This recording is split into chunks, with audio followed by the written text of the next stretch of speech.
Good afternoon, everyone, and welcome to our webinar. My name is Angie Dorn. I'm the Sales and Marketing Administrator here at Innovia.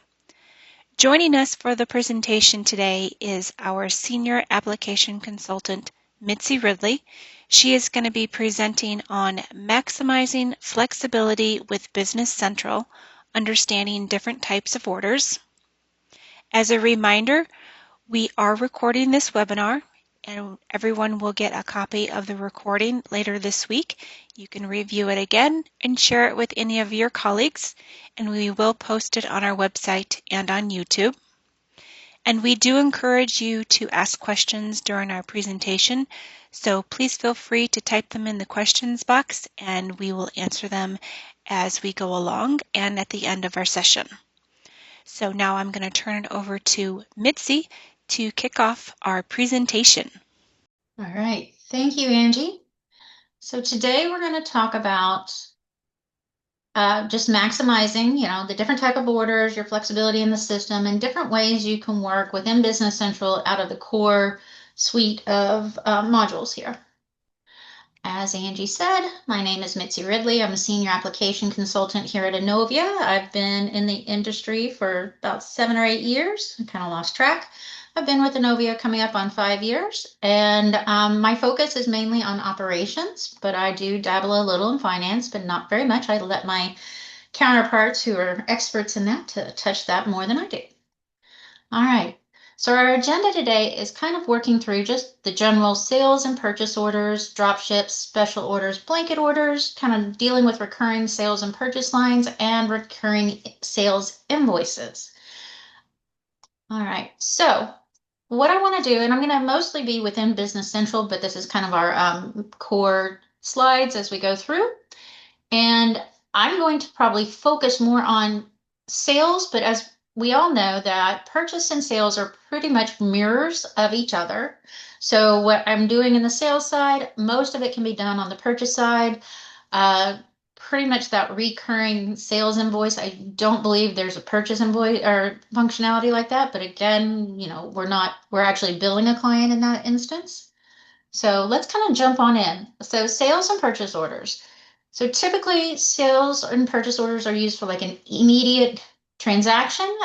Sales orders are dealing with goods and services and products and quantities with agreed upon pricing. So let's just kind of jump in here and look at what this means. So like I said, we have our sales orders and then we have our purchase orders. But before that, we actually can go all the way back to the quote. So when I talk about this, I'm going to talk about the flow from where we can start at the very beginning of an order or the sales process. And again, it mirrors in the purchase process. So could or you can start just a regular sales quote. And this is if you're negotiating or if a client wants to have something in writing before they issue a actual order with you. You can sit there and give them a order in writing to them. You can actually set, this is valid to a certain date. That way you can ensure that the customer is aware that at a certain point you may have availability issues or challenges or pricing changes, things like that. And so let's just jump down, and I'm going to do this not too quick, but just so that we can see what's available. Oh, this client doesn't have one, so we're going to go to that default. And let's just say we're going to offer them a quote. Nancy, Yes, can I interrupt? of course. Are you sharing Business Central or your PowerPoint? Business Central, is it not showing? No. All right, give me a second. Thank you for interrupting or asking me. Let's go to screen 2. Can you see it now?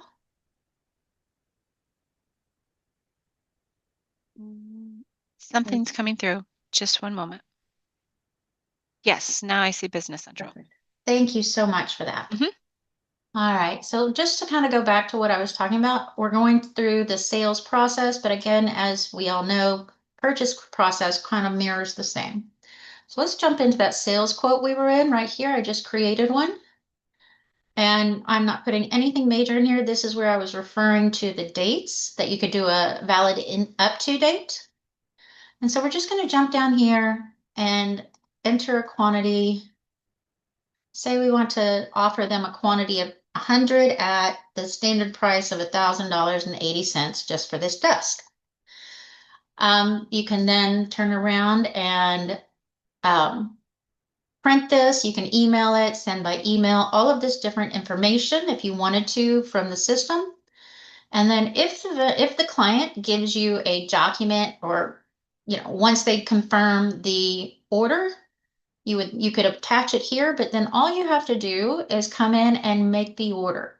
This way, all of the transaction, all the communications will follow with the sales quote all the way to the sales order. So we're going to sit there and convert it, and we're going to open up the sales order. Now, we don't have to start that way. That is just one option if you do issue a sales quote. You can also come in here and start straight from a sales order blank. But you'll notice here that quote number is referenced, so you can see the tying in, and so all of that information will go from one document to the next. Let's just start fresh with the sales order, just so you can see. Oh, I'm on the quotes. Give me 1 second. All right, so if I wanted to just a regular order, I could come in here and we could say School of Fine Arts again. Again, you have multiple fields you can populate. I'm not going to go through each and every one. Some of the times we have external document required, and I'm just going to put, just for visibility, information there. So we're going to and I'm not populating, or, we're just going through the key fields that we need to do. And if we had an alternate shipping addresses, this one again does not have it, but then I'd come in here. Let's just say I'm going to do the guest chair, and let's just say I want 10. So for this to be an active order, all I would do is release the order. Another thing, and once this order has actually been picked and everything's ready to go out the door, just say it's shipping from your inventory on hand, you could then come in, and all you would have to do is you have the option to post ship, post invoice, or the combination of ship and invoice, depending on the division of responsibilities within your company. And so all it would do is it comes here, processes, and this is going to not only post our order, it's going to create that posted sales shipment. So it's an all-in-one. It would post that sales shipment along with a sales invoice. So you'll see the posted document where everything came through. It just flowed everything forward. And this is usually used when we have a goods or service that we want to sell. Same thing on the purchase side, it would be goods or service that we want to purchase. All right, and so if we had just a invoice that we would like to bill someone directly, we don't have to start at the sales order level. You can always come in at just an invoice. And usually this is something like a fee or non-good related invoice that you're going to send to the customer. It processes very similarly. We could say, okay, we have a GL here that we're going to issue. The location's not required. Let's just say it's a fee that we're going to send. We're going to come in here, and all you would do, again, to lock it and say it's good, you can come in and release it. And then you're going to go ahead and post in that same process. You'll note here that there is no option to ship, because this is just the invoicing side. You can post your invoice, and again, processes smoothly. And like I said, you also have the option of doing this on the purchase side. It works just the same. All right, now we have two different situations. If, say, a customer wants to return, or you want to return product that you purchased if you want to return product you purchased from your vendor, or if your customer wants to return product to you for a reason, the next thing you would do is a sales return order. Now, this is used when items want to actually come physically back into your inventory. So this is where it's inventory related. And what I'm actually going to do, you can just key an order directly, a return order directly, or you have the option of copying the document. The reason you would want to copy the document is because it will then automatically apply to the original order. or posted invoice. So here you'll see you have different options. If it's an open order that you want to copy, all these different types of documents that you could. But since this was a posted invoice I want to return, I'm just going to grab that. And I'll click OK. And then you'll notice the sales return order is populated based on that original sales order or sales invoice. And it even references that number here for traceability. And so I could actually come in and return all of these if they were returning the whole order. But let's just hypothetically say they're just going to return one of these. So I'm going to select more, grab those. I'm going to delete those two lines. They're not coming back. And only one of the sales order or desks is going to come back. This works exactly like the sales order. And all we would do is come in here. And this is if you do not have advanced warehousing or any type of warehousing on the order. Those are steps that you would have to process, which you would go through during a different type of webinar.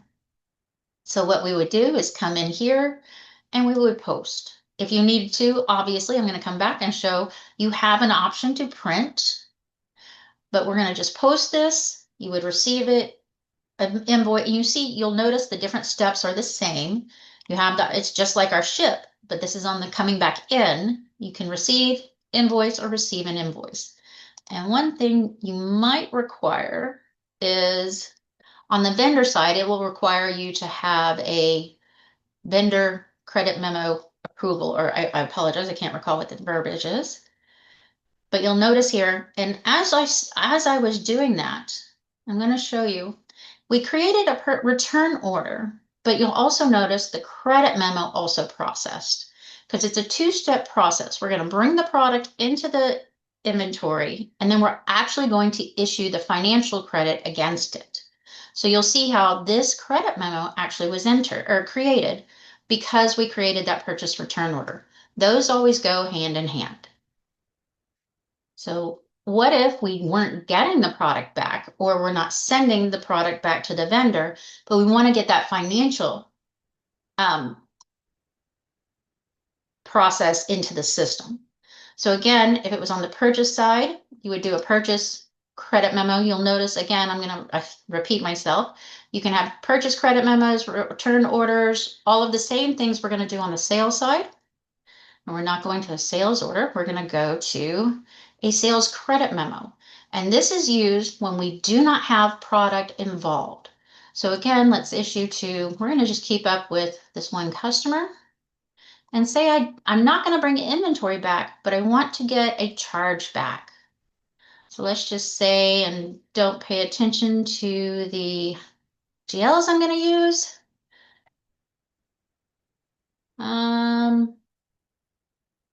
We're just going to go income. Again, this is whatever is appropriate per your finance department. And so we would just say we want to issue a credit for $100 if they took a deduction, anything of that nature. Again, it's just to put a credit onto the customer's account.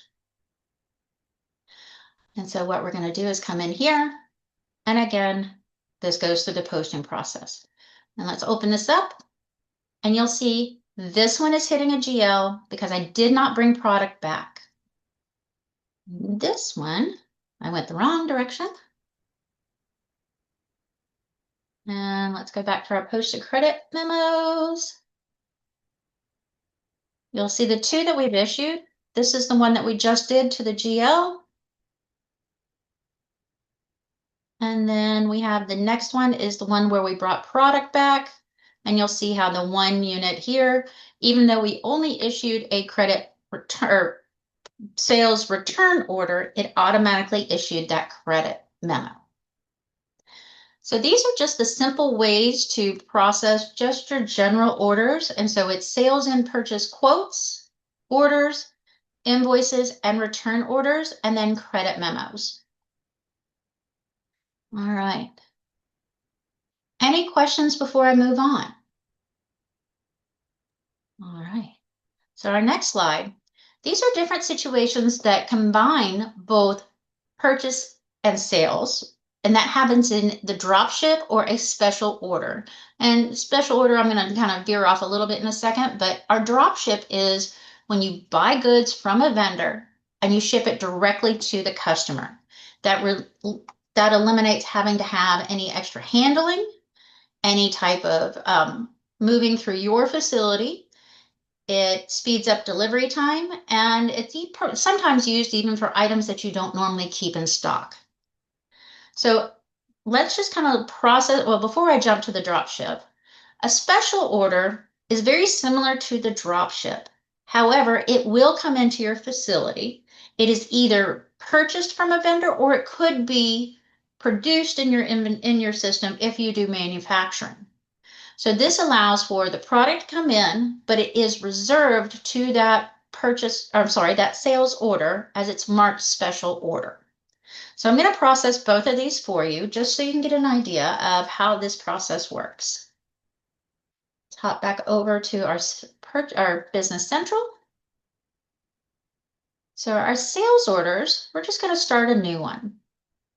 And you'll notice I'm in the Cronus environment, so it's not anything that is different from what you could have in your system as a general sandbox.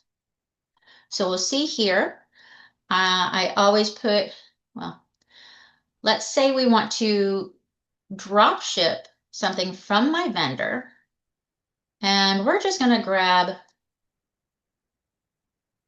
a mobile pedestal. And what I need to do here is click the drop ship button, or I could also use the drop ship purchasing code. So let's actually look at what the purchasing codes look like. You'll see here that we have different ones, and this is just what was in the sample environment, but a drop ship, you'll notice, actually shows the drop ship, and special order shows the checkbox for special order.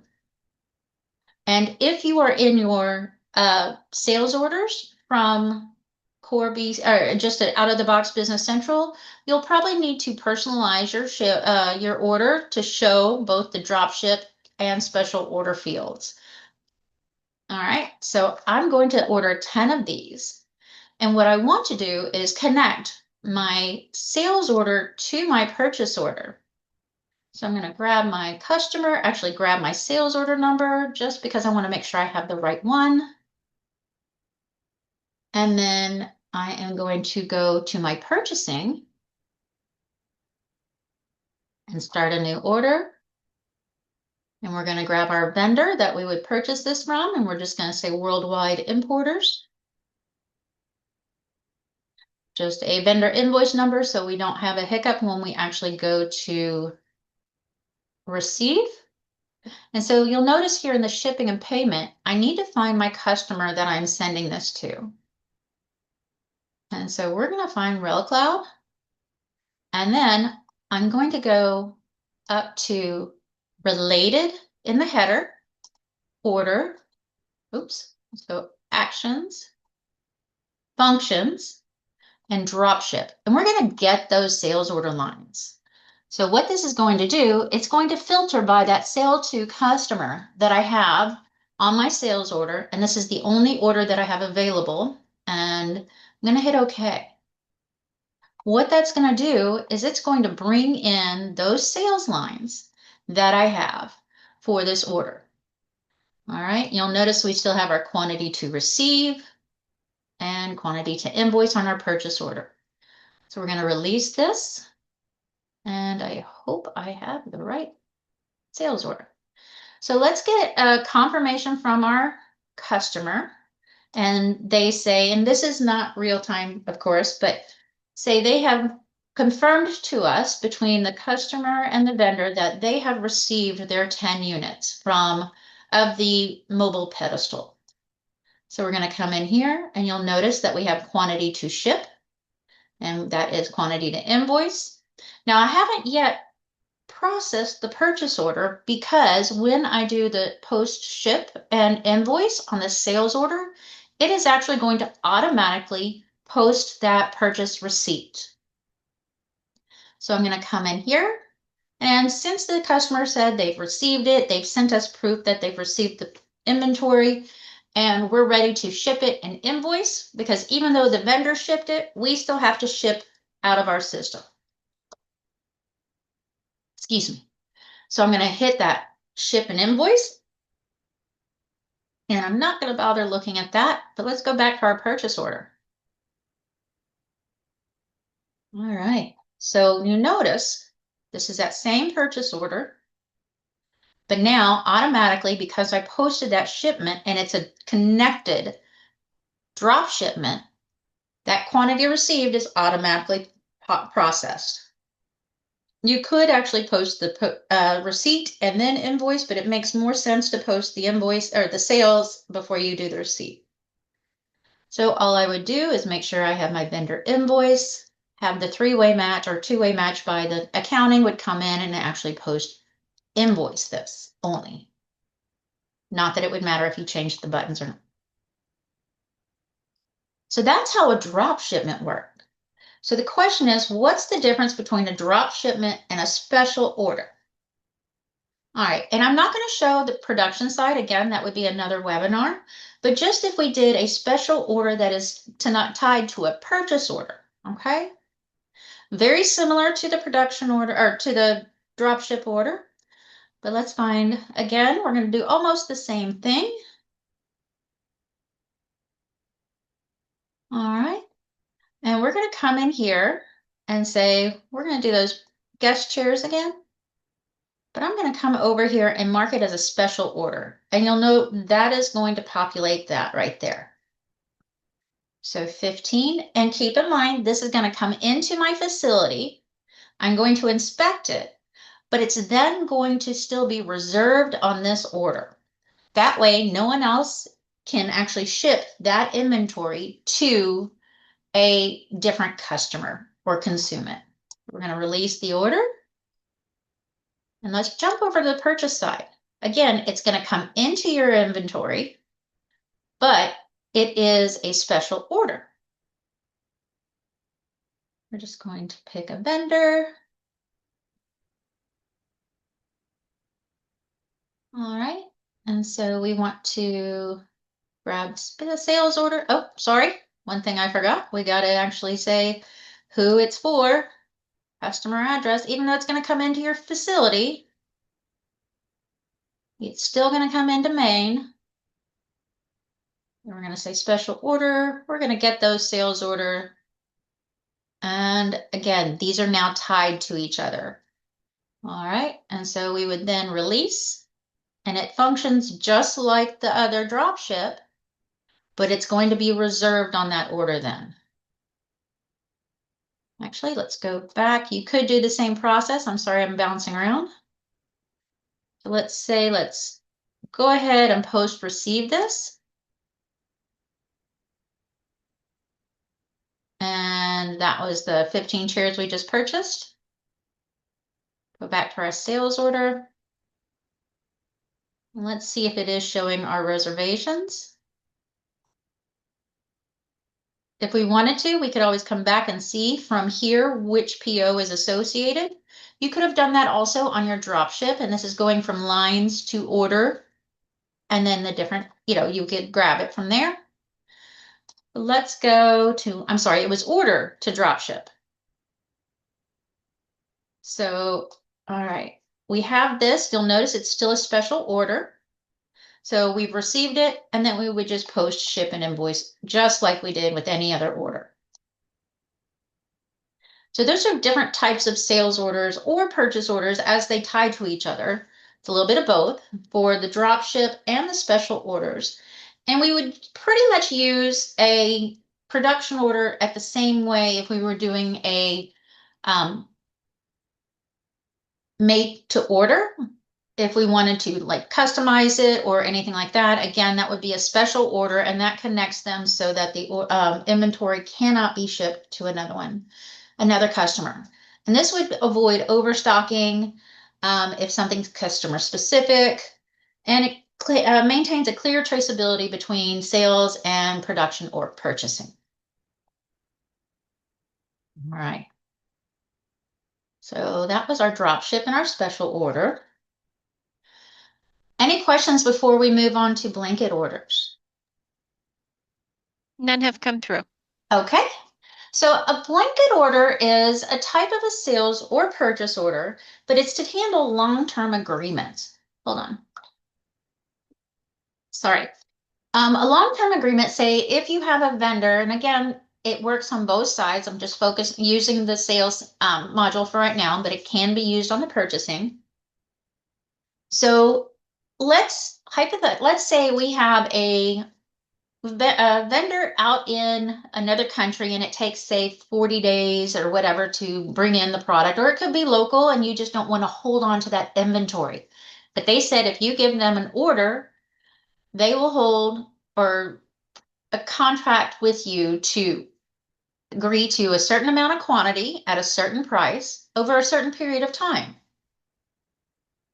So blanket orders can be handled a couple of different ways. Let's go back to our Business Central. So a blanket order is one that can either be set for, you don't have the defined dates that you want them, but say over a course of a year, I have agreed to 10,000 chairs to come in from this vendor, whichever vendor I've agreed with, at $22. Another way you could do it, if you have specific shipment dates, and say you want 100 pieces of this at different date ranges. So say you want 100 a month, and it could be anything from chairs to whatever your inventory, whatever your industry is. So you could set up different shipment dates. And I've already processed this first one, but let's go back to the original that we were on. So I have an agreed 10,000 units, and I want to tell my vendor that I want 1,500 of these units sent for May. So, excuse me, what I would do from here, if you notice, I still have 10,000 out there. I'm going to make an order from here. And what that's going to do is pull forward all the information I have on my sales blanket order. And we're going to come up here. You'll notice I have the same external document number, which I can show you on the blanket order. And it only brought that 1,500 units to come forward. And you'll see my shipment date, planned delivery date. That is populated in here. And so what we would then, as the product comes in and we've received it, or I'm sorry, we are actually selling this, I apologize. We agreed with the customer, we will send them 1,500. Excuse me. We would then come in and ship an invoice. As long as we complete our sales order appropriately. Excuse me, I apologize. We're not getting into sales tax today. Let's go back to our blanket of sales order. We're going to refresh this.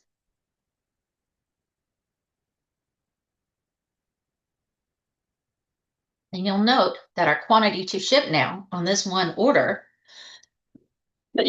is now reduced by that 1,500. And so as your customer would say, okay, I need another 1,500, another 100, whatever, you could then have this order, and there's traceability that if we wanted to do a secondary order, I want to show you where this shows up. Say I want another group on the 15th, make the order.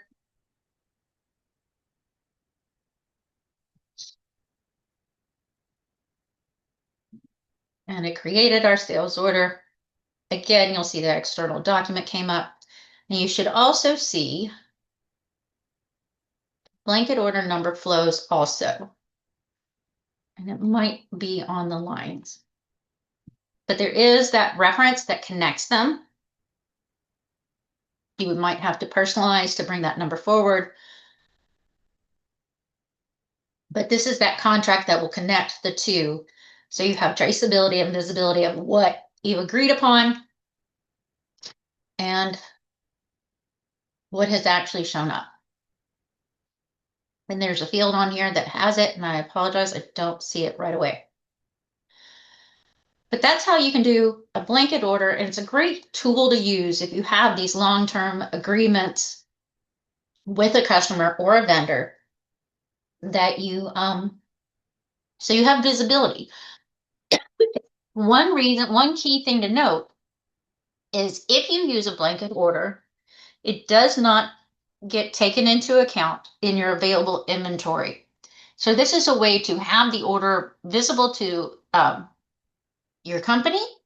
So it's not just, oh, I have to remember to enter that order. It is there. You have that visibility there, but when you are looking at inventory available for sale at that time, that blanket order is not taken into account. So that's a way not to have a sales order sitting out there for 10 months or however long your agreement is. It'll just give you that placekeeper. You have it, everybody has visibility to it, and then you have the ability to pull from it, and all of it is traced together. All right.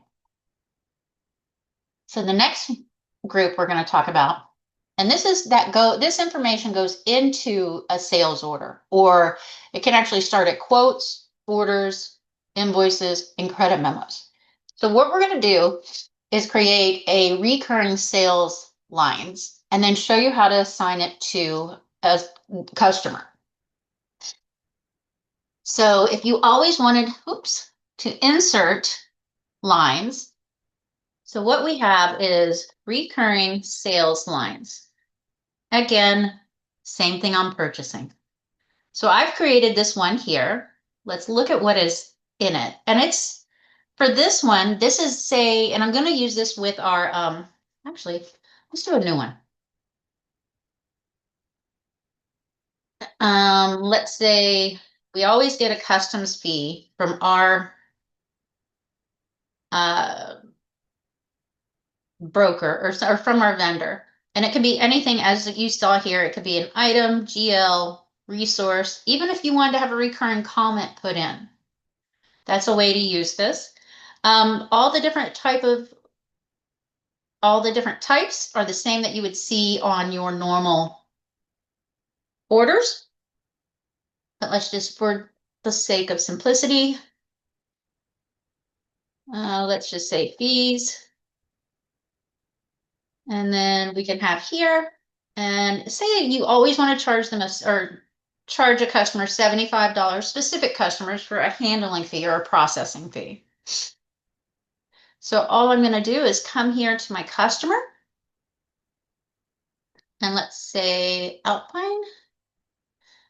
And we're going to come up here and go, okay, I'm going to assign that group that I had to this customer. So I'm always going to have a custom fee that, and I can even say if it's through a certain period of time.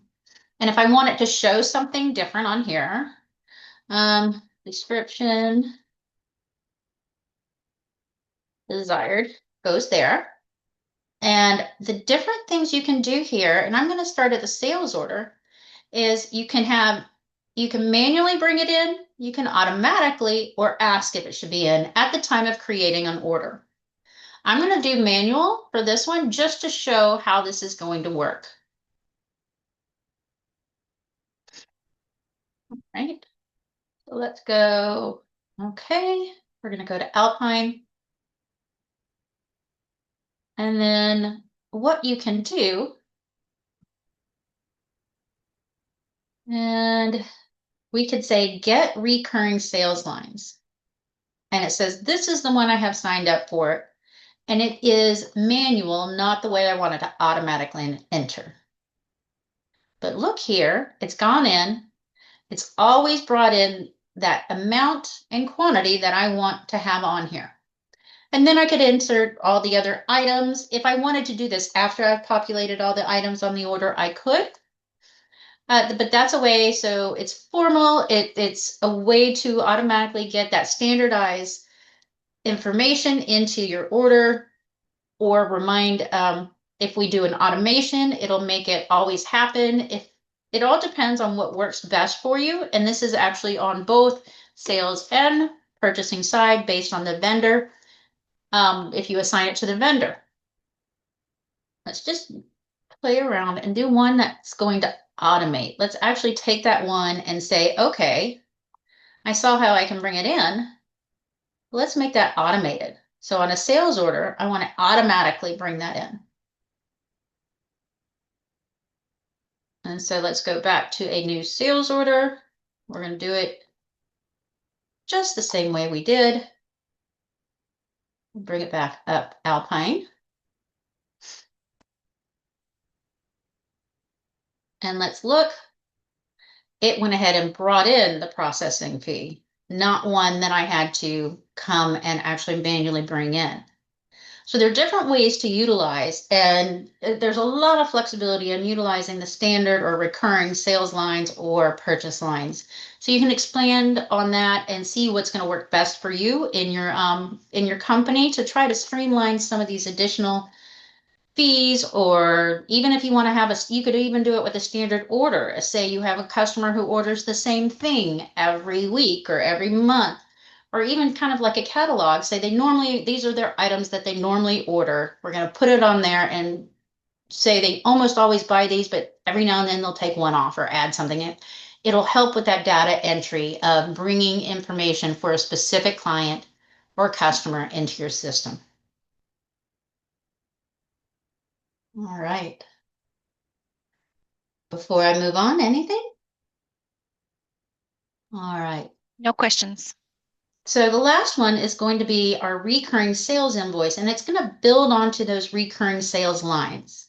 So what this is, if you have, say you charge a fee, again, I keep referring to fees, but that's usually for this instance, without having to do with inventory, you would have, let's say you have an association fee that you're going to bill out on a regular basis to a group of customers.